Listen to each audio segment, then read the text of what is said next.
Hello दोस्तों, मैं आशा करता हूँ आप लोग बहुत बढ़िया होंगे, मस्त होंगे, जबरदस्त होंगे और आप लोगों का सीटेट का प्रिपरेशन बहुत बेहतर ढंग से चल रहा होगा। और जैसा कि आप जानते हैं कि मैं सीटेट पेपर 1 के लिए आपको टॉनिक लेकर के आता हूँ।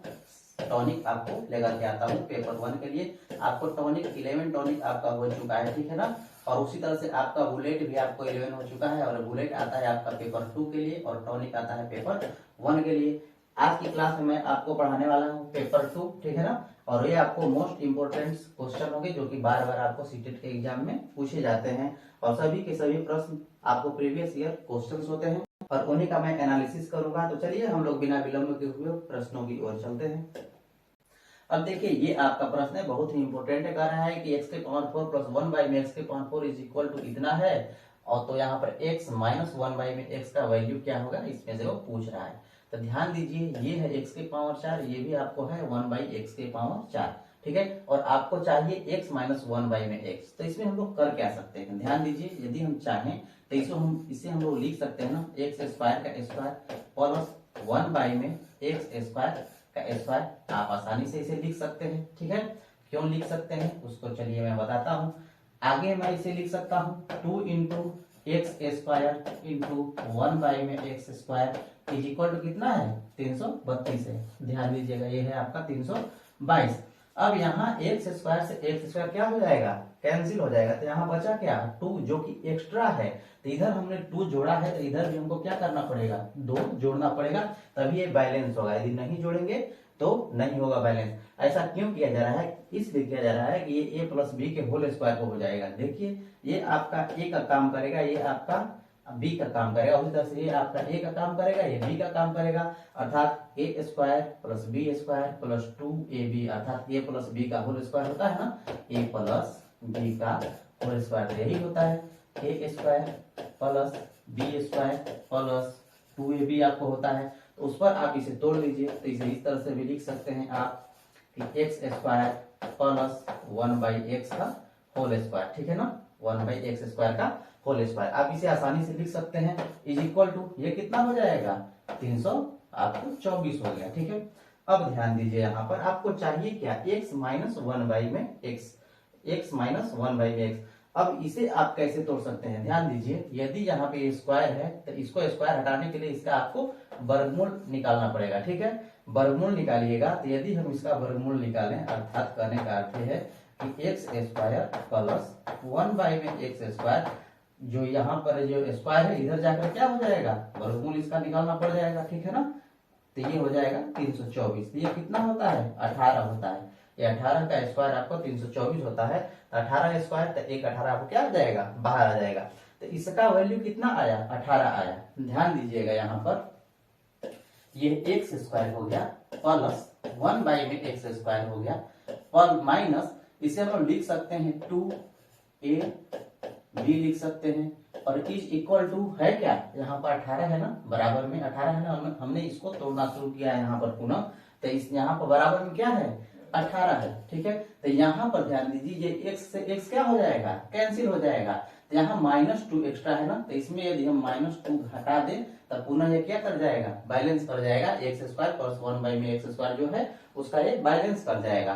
तो आप उसे 2 यहाँ पर घटाएं, क्योंकि यहाँ पे एक ये है तो वहां पर आपको घटाना पड़ेगा। अब इसे क्या है, a माइनस बी के होल स्क्वायर के रूप में हो गया a square plus b square minus 2ab। तो इसके होल स्क्वायर को हो गया x माइनस 1 बाई में x, अर्थात a माइनस बी के होल स्क्वायर को हो गया। तो इसका होल स्क्वायर कितना हो जाएगा, 16 हो जाएगा। 18 में से 2 घट जाएगा। अब ध्यान दीजिए, यहाँ पर ये क्या हो जाएगा, x माइनस 1 बाई में x, जो पावर है इधर जाएगा तो इसका वर्गमूल निकालना पड़ जाएगा 16 का। आशा है कि इतनी बात आपको समझ में आ रही है। इसलिए x माइनस 1 बाई में x इज इक्वल टू क्या हो जाएगा, 4 हो जाएगा। और आपसे पूछा क्या जा रहा था, इसी का मान में पूछा जा रहा था। तो ऑप्शन में देख लीजिए, ऑप्शन कौन सा है, 4। ऑप्शन नंबर डी इसका सही आंसर हो जाएगा। यही आपको पूछा जा रहा था और यही यहाँ पर आपको निकल करके आ गया है। तो आशा है कि ये आपको बहुत आसानी से समझ में आ गया होगा। तो चलिए हम लोग अगले प्रश्न की ओर चलते हैं। अब देखिए ये आपका प्रश्न है, कह रहा है कि इतना बराबर है ax प्लस बी, यहाँ पर आपको गुणनखंड के रूप में है। यहाँ पर कह रहा है कि 2a प्लस बी माइनस सी माइनस 2d का वैल्यू यहाँ पर क्या होगा। ध्यान दीजिए यहाँ पर ये क्या है, गुणनखंड के रूप में है, तो जो ये है आपको इसको भी गुणनखंड के रूप में तोड़ना पड़ेगा। गुणनखंड में तोड़ने का तरीका आप जानते हैं कि जो शुरू वाला अंत वाला है उससे क्या करते हैं हम लोग, गुणा कराते हैं। तो गुणा करेंगे तो क्या आएगा 120 एक्स स्क्वायर, अर्थात 120 को ऐसे दो पार्ट में तोड़िए, या फिर इसको कह लीजिए कि इसको ऐसे दो पार्ट में तोड़िए कि गुणा कीजिए तो इन दोनों के गुणा के बराबर आ जाए, और जोड़िए तो इसके बराबर रहे, जोड़िए तो इसके बराबर रहे। तो 120 को हम लोग कैसे तोड़ेंगे, यदि हम 120 को, तो ध्यान दीजिए ये 15 एक्स स्क्वायर हो गया, ये हो गया आपका माइनस 20 एक्स, और यहाँ पर हम लोग तोड़ देते हैं 6 एक्स। तो इन्हें जोड़ेंगे तो माइनस 26 एक्स हो जाएगा, और गुणा करेंगे तो 120 हो जाएगा। 20 छके 120 और 15 आठे 120 तो हो ही रहा है, प्लस आपका 8 हो गया। ये बराबर है किसके, ax प्लस b और cx प्लस d के। ठीक है, यहाँ पर d बड़ा अक्षर में है तो इसको d हम बड़ा अक्षर में लिख दे रहे हैं, इसके बराबर है। अब ध्यान दीजिए इसमें कॉमन हम लोग लेंगे, यहाँ x है इसमें 5 है, इसमें 5 है, 5x क्या कर लेंगे, कॉमन ले लेंगे, 5x को कॉमन लेंगे तो यहाँ बचेगा क्या 3x, यहाँ से x तो खत्म हो जाएगा, यहाँ क्या बचेगा 4 बचेगा। उसी तरह से माइनस, यहाँ पर हमें क्या कॉमन लेना पड़ेगा, 2 कॉमन लेंगे, 2 कॉमन लेंगे तो यहाँ क्या पड़ेगा 3x, और ये हो जाएगा आपको -4। ठीक है, ये जो है आपका कॉमन लेंगे माइनस को, तो यहाँ पर माइनस हो जाएगा तो अंदर क्या हो जाएगा, प्लस की जगह पर माइनस हो जाएगा, और इसके बराबर है ax plus b into cx plus d के बराबर है। अब ध्यान दीजिए, अब इसको तो हम कॉमन ले लिए, अब देखिए यहाँ पर और यहाँ पर दोनों क्या है, सेम चीज है, तो इनको पुनः आप कॉमन लीजिए, तो 3x -4, तो बचेगा क्या 5x -2 बचेगा। ठीक है, और आपका है क्या ax प्लस b है, ठीक है, और cx प्लस d है। ऐसा है कि इतनी बात आपको आसानी से समझ में आ रही होगी। अब इनका कंपेयर कीजिए, तो कंपेयर कीजिएगा, ध्यान दीजिए यहाँ पे 3 है, x का आपको है कोफिशिएंट, तो यहाँ किसके a के बराबर हो जाएगा, x का कोफिशिएंट x के बराबर हो जाएगा, तो x का कोफिशिएंट यहाँ a है और यहाँ x का कोफिशिएंट 3 है, अर्थात a की वैल्यू की बात यदि यहाँ पर की जाए तो a बराबर यहाँ से क्या निकल करके क्या आ गया, ध्यान दीजिए यहाँ पर 3 हो गया। ठीक है, उसी तरह से यदि हम बात करें इसकी, तो ये क्या है आपको यहाँ पर b है, तो यहाँ पर जो है b की वैल्यू की यदि हम लोग बात करें तो b की वैल्यू यहाँ से क्या निकल करके चली आई, b की वैल्यू आपको -4 आ गई। उसी तरह से यहाँ पर देखिए, यहाँ x का कोफिशिएंट है और ये है c। ठीक है, तो यहाँ जो c का वैल्यू हो गया वो क्या हो जाएगा आपका, c का वैल्यू यहाँ से क्या हो गया 5 आ गया, अर्थात c बराबर क्या हो गया 5 हो गया। और यहाँ पर देखिए d का वैल्यू भी आप आसानी से निकाल सकते हैं, क्या है यहाँ पर d का वैल्यू हो जाएगा -2। आपको सभी चीजों का वैल्यू आपको पता हो गया, अब इतना पता हो गया तो आपको बस उसमें पुट करना है और उसका मान निकाल देना है। तो यहाँ पर कह रहा है 2a, a की वैल्यू क्या आ रही है आपको 3 आ रही है। उसके बाद क्या है आपको प्लस b का वैल्यू कितना है आपको -4 है। ठीक है, यहाँ पर आपका -4 हो गया। आगे है माइनस c की वैल्यू कितना है आपको 5 हो गया। ठीक है, और उसके आगे है -2 और d का वैल्यू कितना है आपको -2 है, और इसी को आप कैलकुलेट कर लीजिए। ये हो जाएगा 3 गुना के 6, ये हो गया -4, ये हो गया -5 और ये हो गया आपका 4। ये देखिए कैंसिल हो गया, 6 में से 5 घटेगा तो कितना आ जाएगा 1 आ जाएगा। एक कौन सा ऑप्शन है, ऑप्शन नंबर डी है, और ये इसका सही आंसर हो जाएगा। आशा है कि ये भी आपको बहुत आसानी से समझ में आ गया होगा। तो चलिए हम लोग अगले प्रश्न की ओर चलते हैं। अब देखिए ये आपका प्रश्न है, यहाँ पर प्रश्न कर रहा है कि त्रिभुज ABC है कोई, ध्यान दीजिए यहाँ पर कोई त्रिभुज आपका ABC है, ये है A, ये है आपका B और ये है आपका C, और यहाँ पर कह रहा है DEF त्रिभुज कोई है यहाँ पर एक, और वो है आपका DEF है। ठीक है, ये D हो गया, ये आपका E हो गया, यहाँ पर हम ले रहे हैं D। ठीक है, यहाँ पर हम ले रहे हैं D और ये हो जाएगा E, और यहाँ पर हमने ले लिया है F। ठीक है, तो यहाँ पर कह रहा है कि AB क्या है EF के बराबर है, जो AB है ना वो बराबर है EF के, इसके बराबर है। और आगे कह रहा है कि BC बराबर है DE के, तो BC किसके बराबर है DE के, अर्थात ये जो लाइन है ना ये इसके आपको बराबर है DE के बराबर है। आगे कह रहा है कि सी ए बराबर है एफ डी के, जो सी ए है वो बराबर है एफ डी के, अर्थात इसके बराबर है ये वाली लाइन। ठीक है, तो यहाँ पर कह रहा है कि इनमें से कौन सा ऑप्शन सही है। ए बी सी क्या समरूप है ई एफ डी के, यहाँ पे ए बी सी क्या समरूप नहीं बल्कि आपको यहाँ पर है सर्वांग सम, ये जो है चिन्ह है ना वो आपका सर्वांग सम का चिन्ह होता है, सर्वांग सम का आपका चिन्ह होता है। यहाँ पर कह रहा है कि क्या ए बी सी सर्वांग सम है त्रिभुज डी ई एफ के, आप इसे कैसे चेक करेंगे। सर्वांग सम का अर्थ होता है कि इसका जो ये वाली भुजा है इसके यदि बराबर हो जाए, ठीक है, ये वाली भुजा इसके बराबर हो जाए और ये वाली भुजा इसके बराबर हो जाए तो ये त्रिभुज दोनों क्या होंगे, सर्वांग सम होंगे। लेकिन कौन से त्रिभुज सर्वांग सम होंगे वही यहाँ पर आपको पूछ रहा है। ठीक है, तो आप कैसे इसे निकालेंगे। यहाँ पर सब देखिए कि सभी त्रिभुज क्या है एबीसी से शुरू है और दूसरे में आपको त्रिभुज का नाम आपको दिया है, सब में आपको एबीसी है, तो आपको लेकर के चलना है इस तरह से, एबीसी से आपको लेकर के चलना है।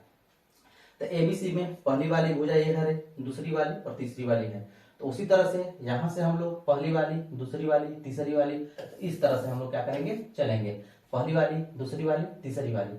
तो यहाँ पर जो त्रिभुज है ए हो जाएगा बी हो जाएगा सी हो जाएगा, अर्थात त्रिभुज एबीसी सर्वांगसम आपको हो जाएगा। कौन सी त्रिभुज, एफ ई डी, त्रिभुज एफ ई डी, या फिर हम लोग चाहें तो इसे हम लोग इस तरह से भी लिख सकते हैं कि त्रिभुज डी ई एफ, त्रिभुज डी ई एफ, इसे हम लोग एफ ई डी कहें या फिर डी ई एफ, दोनों इसी त्रिभुज का आपको नोटेट करेंगे। तो इसमें कौन सा ऑप्शन ये वाला आ रहा है, त्रिभुज ABC F D E, ABC F D E, F D E न इधर से आ रहा है न इधर से आ रहा है, देखिए त्रिभुज ABC D E F, F D E, अर्थात यही ऑप्शन इसका सही हो जाएगा। डी ई एफ कहिए या फिर एफ डी ई कहिए, दोनों बात बराबर हो जाएंगे। यहाँ पर देखिए यहाँ पर A B C D F E, ये भी आपको गलत हो जाएगा, डी एफ ई नहीं होगा, ये वाली लाइन आ जा रही है, और यहाँ पर ये भी नहीं होगा, A B C D E D ये भी आपका नहीं होगा। तो आशा है कि ये आपको बहुत आसानी से समझ में आ गया होगा। यदि समझ में आ गया है तो चलिए हम लोग अगले प्रश्न की ओर चलते हैं। अब देखिए ये आपका प्रश्न कह रहा है कि निम्न में से कौन सी एक समकोण त्रिभुज की भुजाएं हो सकती हैं। यहाँ पर कह रहा है कौन सी समकोण त्रिभुज की भुजाएं हो सकती हैं।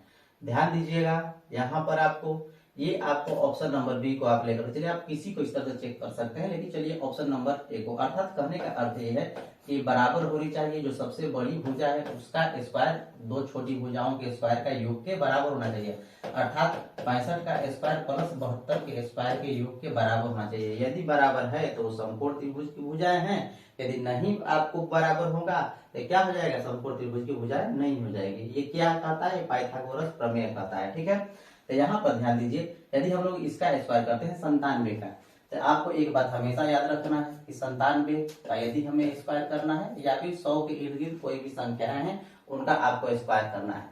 तो यहाँ पर ध्यान दीजिए ये 97 है, 100 से कितना कम है आपका 3 कम है, तो कुछ नहीं करना है, यहाँ पर 3 का स्क्वायर कर देना है 9 हो जाएगा। लेकिन ये 100 बेस का है ना, 100 पर हम लोग काम कर रहे हैं ना, तो यहाँ डबल डिजिट होना जरूरी है, तो एक जीरो कुछ नहीं तो एक जीरो हम लोग लगा देंगे।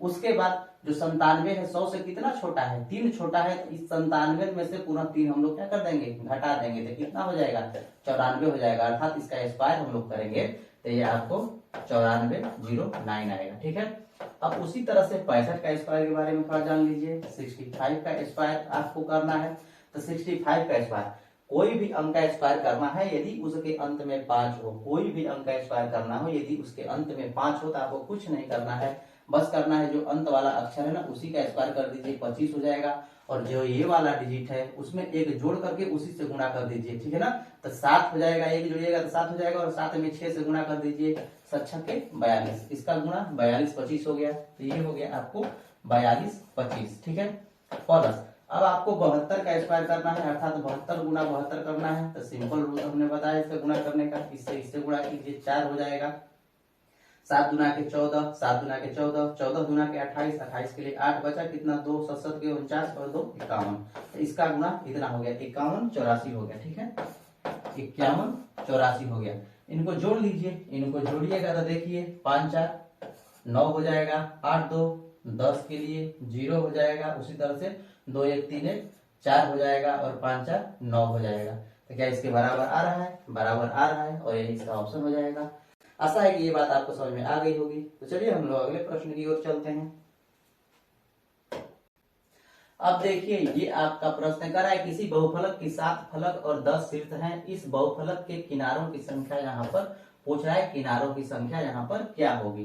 तो आपको एक बात पता होनी चाहिए कि a plus b is equal to e plus 2 होता है। ठीक है, यहाँ पर a क्या है, यहाँ पर जो है a वो क्या है, तो यहाँ पर जो है f है ना वो आपका फलक होता है, जो f है वो आपका फलक होता है, और v जो है ना वो आपका वर्टेक्स होता है। वर्टेक्स का अर्थ करने का अर्थ है कि शीर्ष होता है। ठीक है ना, जो इसका v है वो शीर्ष होता है, और e आपका क्या होता है, किनारे होते हैं। e क्या होते हैं, आपके किनारे होते हैं, एज होते हैं। ठीक है ना, एज होते हैं, अर्थात किनारे को हम लोग यहाँ पर e कहा गया है। ये किसके अनुसार है, यूलर के अनुसार। एक यूलर गणितज्ञ हुए हैं, उनके अनुसार, यूलर के अनुसार आपका ये यूलर का फॉर्मूला है, यूलर का आपका ये फॉर्मूला है। ठीक है, इसे आपको याद रखना है, a plus b e plus 2। ठीक है, अब इसी से आप इसको निकाल सकते हैं।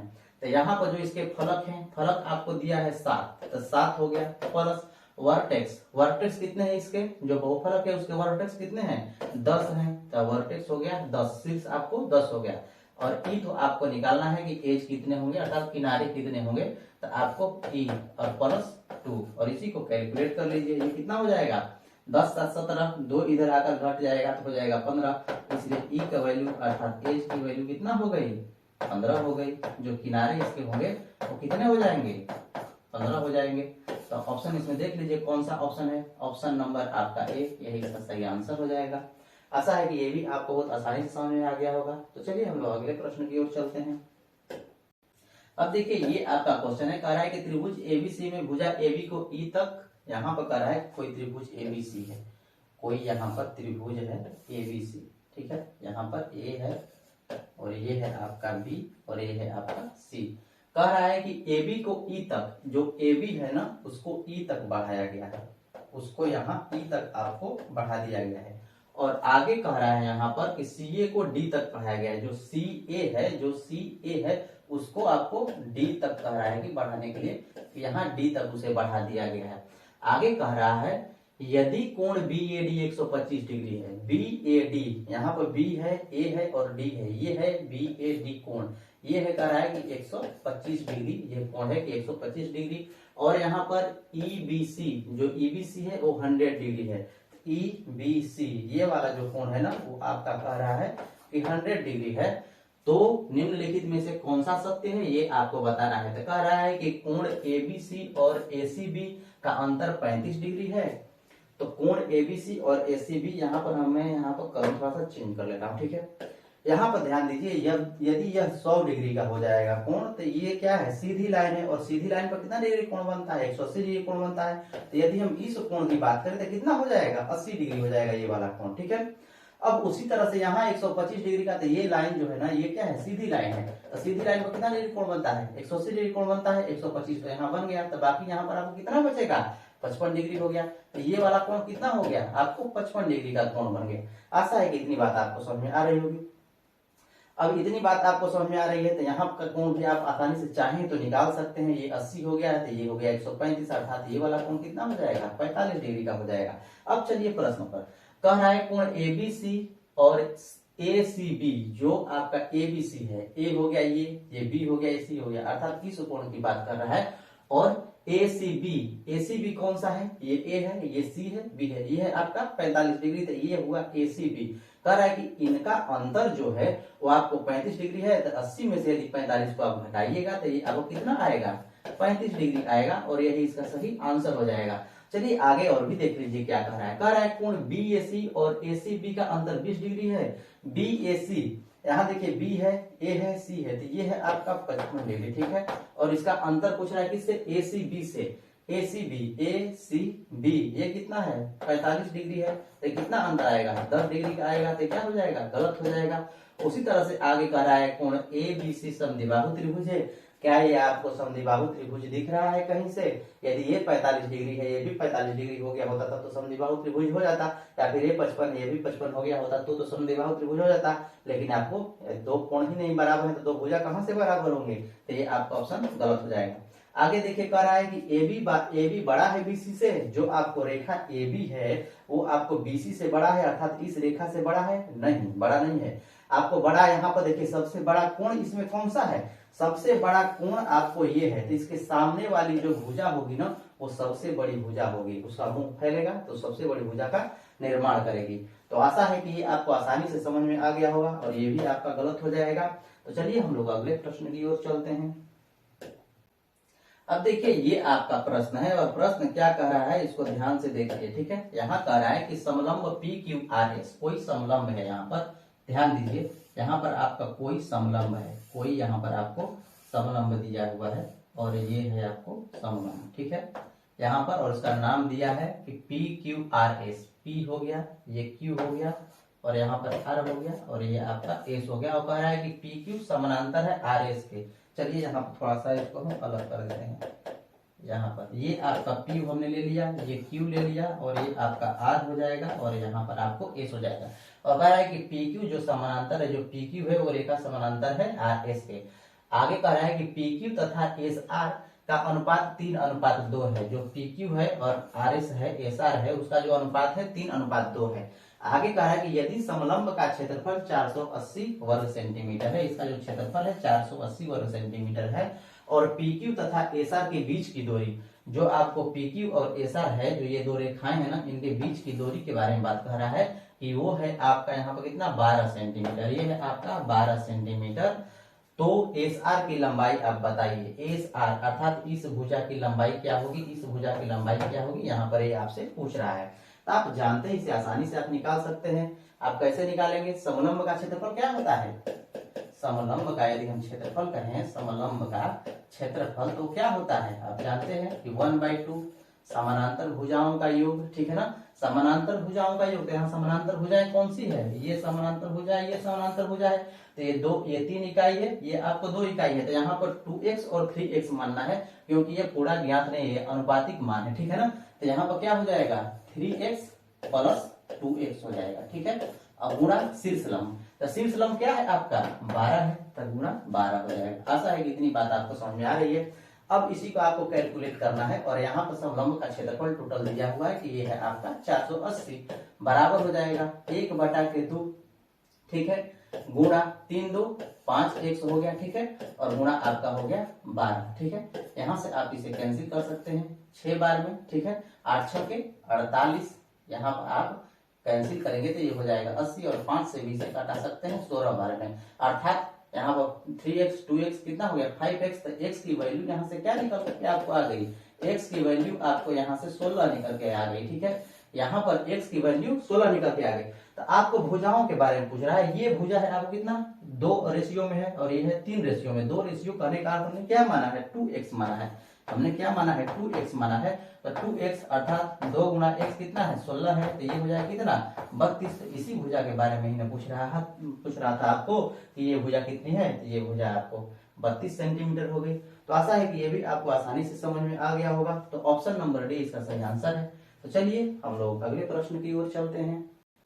अब देखिए ये आपका प्रश्न कह रहा है कि 88 सेंटीमीटर बाय 10 सेंटीमीटर माप वाला कोई आयताकार कागज है, ठीक है ना, कोई इस तरह का आपका कागज है, आयताकार कागज है, जिसकी लंबाई आपको है 88 और जो इसकी चौड़ाई है वो आपको 10 सेंटीमीटर है। आगे कह रहा है कि आयताकार टुकड़े को बिना अतिव्यापन किए मोड़कर एक 10 सेंटीमीटर ऊंचाई का बेलन बनाया जाता है, इसे मोड़ दिया जाता है और जो उसकी ऊंचाई है बेलन की ना वो आपको 10 सेंटीमीटर है, ठीक है। जो ये बेलन बनता है इसकी जो ऊंचाई है अर्थात एच है वो कितना है 10 सेंटीमीटर है।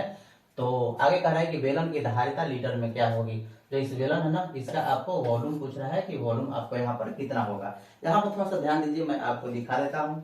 देखिए ये कोई कागज है, इसी तरह का सेम इसी तरह का है कागज, इसे मोड़ा जाता है इस तरह से बेलनाकार रूप में इसे मोड़ दिया जाता है बिना अधिक अतिव्यापन किए अर्थात एक दूसरे पर चढ़ाए हुए, डायरेक्ट इस तरह से इसे मोड़ दिया जाता है।